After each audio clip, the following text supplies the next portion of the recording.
What's going on, guys? Uche and Joku, Sneaker Principal. Saturday, I don't even know what day it is. Saturday, May 30th.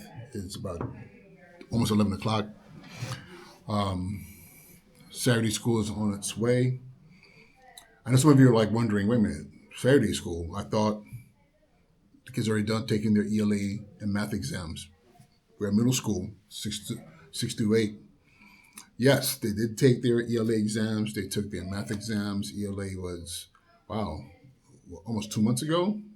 And around that space, or April, then into May, we did the math. And now we are preparing for Regents. So I have kids here preparing for the biology Regents. And then we have kids who are going to be taking U.S. history, who are going to be sitting for the ELA Regents, those who are taking the Spanish Lotte, and there's one more, then Algebra as well. And so we're here. We're here, we're grinding. And I'm so proud of my kids because to have that commitment. We have kids who've been literally, it would have been, by the time we're done, it would have been 20 weeks of them coming every Saturday. First in preparation for the ELA math exam, and now in preparations for the Regents. And I know there's a lot of people out there who are just like, it's a lot of work, it's too much, it doesn't yield fruit to push kids that as hard as we are here. But I think if we're talking about rigor and productive struggle, then we need to be about it. We need to really make sure that we're pushing our kids because at some point in time, they're going to be in spaces where that's truly going to be difficult. And if they don't have the stamina and the wherewithal to say, you know what, I'm going to keep pushing, I'm not going to quit, then they're going to be at a loss. Our kids are pushing, and I tell them, win, lose, or draw, you're building the foundation of what is required to be successful. And some people call it grit. Some people call it, that dog mentality of just pushing through whatever, and that's what we're doing here. So I said all that to say it's Saturday school and kids are here. I want to make a quick video. This video, not about that actually, even though that's important. About something I'm just realizing that is going to be happening soon. And this is just me predicting. This is around AI and around technology. So my brother just purchased a Tesla Model Y. I think he got the premium all-wheel drive car. And the thing is that's amazing about this, for those of you who don't know what Tesla is, the technology in this car is insane. And to the point where I just ordered one myself. It's time for me to get out of the car that I have right now, which is a Honda Pilot. And those of you who were around 2 years ago for the fiasco, when I purchased that car, I purchased a Pilot. It was the off-road edition, the trail. The thing was the trail edition, and literally I got it out the lot, I think at 9 miles, something like that. And but before I even hit 40 miles, the car died on me. The car died on me. I was able to get back to the lot, and they were telling me they had to replace the transmission on a brand new car.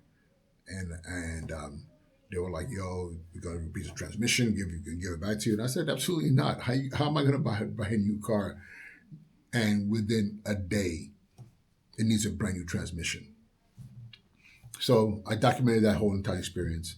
I mean, Honda did do well by me, and they gave me a brand new car, and I ended up doing a slight upgrade to the Elite version, which it's relatively teched up. I've enjoyed that car, but it's a lot of car, and the kids are getting a little bit older. I'm not loading strollers and things like that in the back.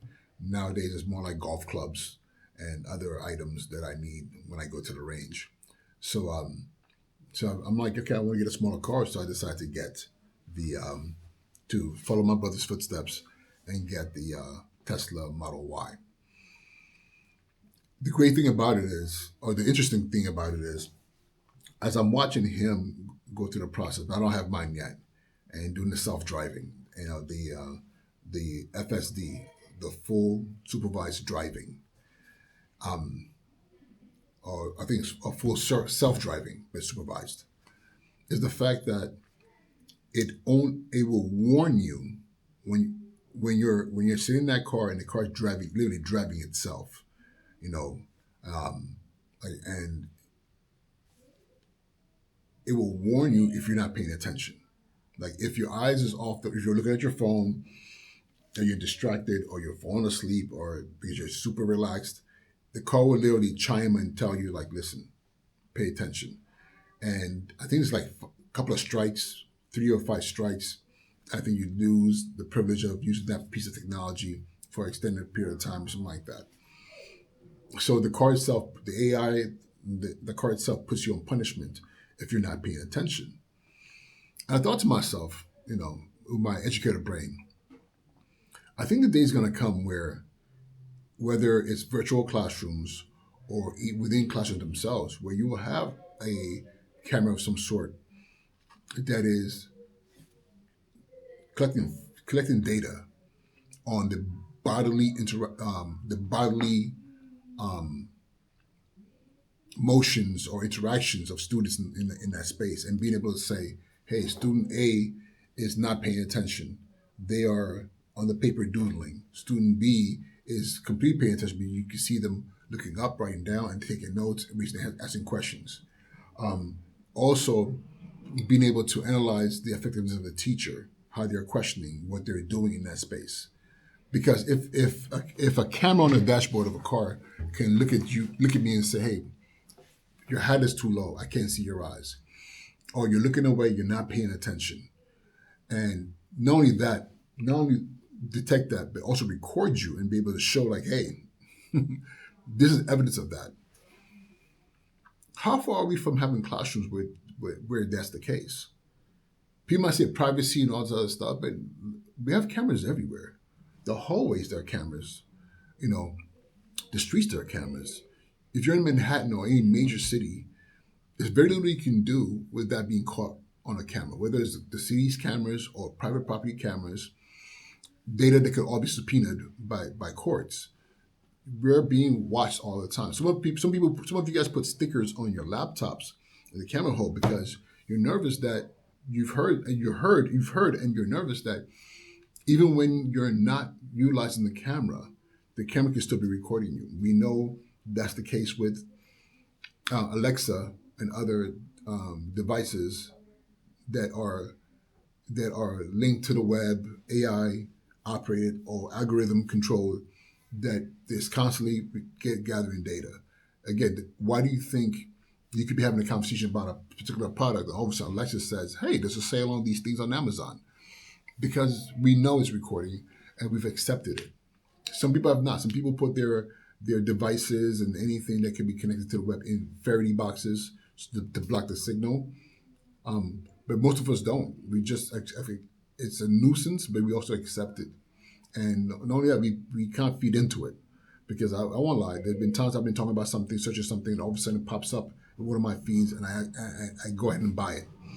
Because again, it's so convenient. But at some point in time in our classrooms, that's going to be the case. Being able to gather data about student interactions in their learning environment and teacher interactions in the learning environment, and be able to observe what's happening in that spaces, record what's being said, when and by whom, and coming up with a report on the efficacy or the effectiveness of teaching and learning happening in the classrooms. But not only that, maybe even the efficacy of administrators. You know, all these things is coming. It's really coming, and no matter how much we want to say, "Oh my God, this is not right," we know it's going to take jobs away. There's been technologies throughout the history of time that not just taking jobs away, but have transformed how work is being done. And right now, we're at the cusp. Not even at the cusp. We are literally in the middle of a space where that work is grounded, literally, on how technology interprets what we do. So that's something that has been on my mind. I'm like, I see it now. And this is just a little bit of, I think, what's going to be happening. But data collection is going to be something that is going to be a thing. Mark my words.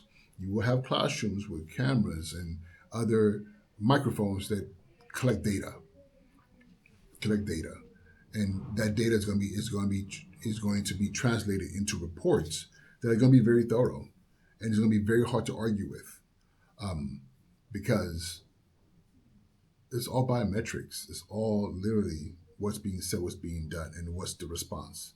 And we have cars that can literally watch you while you drive, watch the environment, predict who's crossing the street, what a car's about to do, had just about to do, whether they're about to like change lanes without signaling or things of that nature. You know, and not only that, you can talk to your car. On in the Tesla, you have Grok, which is um, Elon's AI, ChatGPT version that you could talk to and it can communicate with you. Even like nowadays, even with my Meta glasses, I can have a conversation, like, inquire about information, ask questions, and it's going to respond. So how far are we from having that technology in our classrooms? Something to think about, right? All right, y'all. We change Joker Sneaker Principal, and I'll talk to y'all soon. Be well.